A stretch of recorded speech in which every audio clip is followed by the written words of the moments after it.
So I moved to the US when I was just 5 years old. I had no idea what was going on. I couldn't speak English. I didn't understand how far away I was from home or my family.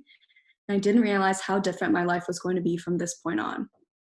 I was thrown into public school with a classroom full of 5 year olds.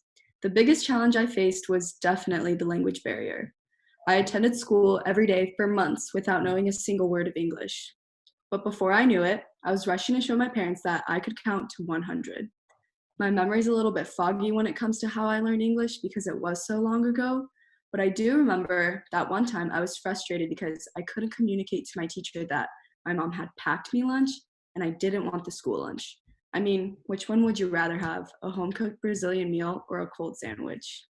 It feels like literally the next day, I was just like any other 5 year old, goofing off in class, asking my teacher when nap time was going to be. Once I learned English and was comfortable speaking it, I stopped thinking of myself as different from the other kids. I mean, I spoke like them, I went to the same school as them, I even lived in the same neighborhood as some of them. So we were all exactly alike, right? Keep in mind, at the time, I was living in Austin, Texas. My next door neighbors and best friends were from Venezuela and Guatemala. I would hear them speak Spanish with their parents while I spoke Portuguese with my parents. So in my mind, everyone spoke their own language at home and English in school. Fast forward 13 years later. I'm not living in Austin anymore. I'm living in Lincoln, Vermont. Has anyone ever heard of Lincoln? Some quick facts. As of 2010, Lincoln has a population of 1,271. The school I attended had about 400 students, and 12 of them were in my grade. And yes, I was the only student of color there. At this point, I'm thinking, okay, we're not all alike. That's when I started to realize that where I come from and who I am in this country matters.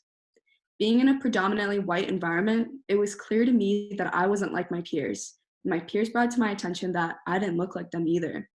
Immediately, I started to pity myself for being different, but that didn't stop me or prevent me in any way from making connections and friendships, furthering my education, and eventually attending the University of Vermont. I still had a voice. Fast forward to this spring of 2020. This time, I don't stand out as much. When I speak a different language in public, people don't stare at me. But Boston is different from Vermont because of how diverse it is. What I did notice was that people who aren't native to this country, they were the ones working the minimum wage jobs and taking the tea after the government strongly advised everyone to stop taking public transportation once the pandemic hit. This wasn't the type of immigration that I had been exposed to, but this is one of the realities of immigration in this country. Thanks to my experience with Center to Support Immigrant Organizing and the connections I built with Judy, Kevin, and Luce, my worldview on immigration has been demolished and reconstructed this semester.